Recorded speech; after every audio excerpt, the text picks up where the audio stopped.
માણસ તો ગુમ થઈ શકે, પણ કોઈ કેસ ચાલી રહ્યો હોય એની તપાસ ફાઇલ ગુમ થાય એવો અદ્ભુત જમુનો જામનગરમાં ચાલી રહ્યો છે.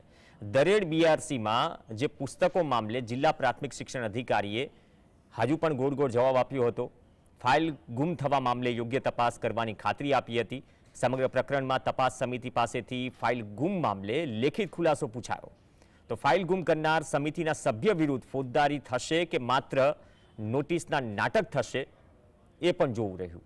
હાલ ફાઇલ ગુમ થવાનો મામલો ગાંધીનગર સુધી પહોંચ્યો છે. ફાઇલ જે છે એ સામાન્ય રીતે કોઈ પણ સમિતિ પાસે પહોંચે તો એ પરત તો ન આપવાની હોય ડેફિનેટલી, પણ કોઈ કારણસર છે એ સમિતિના સભ્ય દ્વારા જ BRC કોઓર્ડિનેટરને પરત કરવામાં આવેલ છે. હાલ SSA ગાંધીનગર તરફથી પણ સૂચના છે સમગ્ર જે પણ મામલો અત્યારે છે એને પૂરતી તટસ્થતાથી જ તપાસ કરી એનો અહેવાલ સબમિટ કરવો અને જે પણ કસૂરવાર હોય એની સામે તાત્કાલિક પગલાં લેવાની સૂચના અત્યારે આપવામાં આવી છે માનનીય સચિવ શ્રી ગાંધીનગર દ્વારા.